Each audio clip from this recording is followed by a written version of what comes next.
My mom died suddenly. I was on a trip by myself in Colorado. I had considered going home to Pennsylvania for my vacation, but chose to travel solo and explore the West instead. When my husband tracked me down and told me Mom had died, I almost lost my mind. If only I had gone home. I drove all night through a blizzard to get to Denver and fly back to Pennsylvania. I shouldn't have driven that night, but I wanted to get to Pennsylvania as soon as possible. I'm not sure why. I was already too late. If I had gone home earlier, I could have seen Mom. Maybe she wouldn't have died alone. Maybe she wouldn't have died. Time passed and I struggled with intense grief and regret. I had 3 miscarriages, then became pregnant with twins and managed to stay pregnant. When labor started too early, I was put in a hospital bed with IV lines pouring drugs into my body to try to keep my babies from being born too soon. After a month, my lungs filled with fluid and I could barely breathe. The doctor said an emergency cesarean was necessary because the drugs I needed would be dangerous to my babies. My older sister arrived just in time to hear the first cries of my 2 premature baby girls. As they wheeled me out of the operating room and into intensive care, I asked my sister what day it was. It was October 18th, the day Mom died 2 years earlier. With the anniversary of Mom's death, now also the birthday of my 2 beautiful daughters, the balance between grief and joy began to shift. October 18th became a day of bittersweet celebration. The birth of our 3rd daughter several years later and the passage of time have further softened the grief, but I still miss Mom and think about her every day. I see Mom in my children's faces, attitudes, and behavior.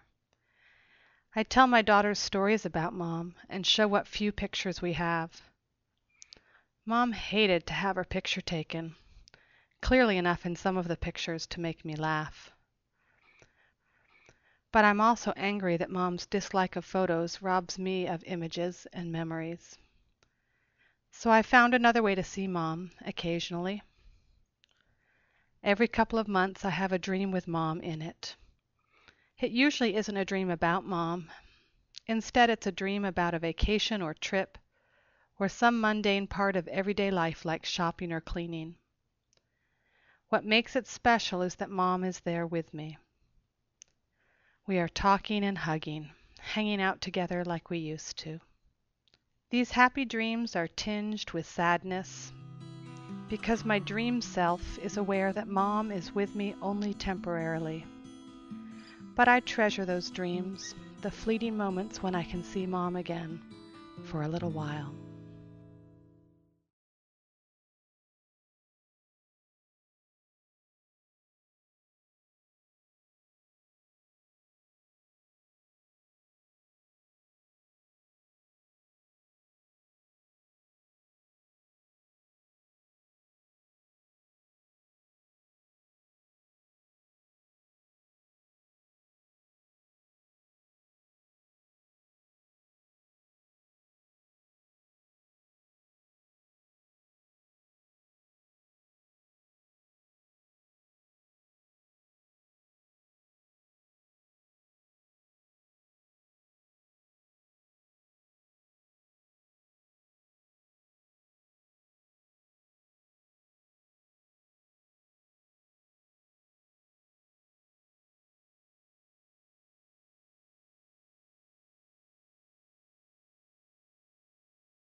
I resisted. My babies were not ready to be born, but the doctor said I would die if we waited.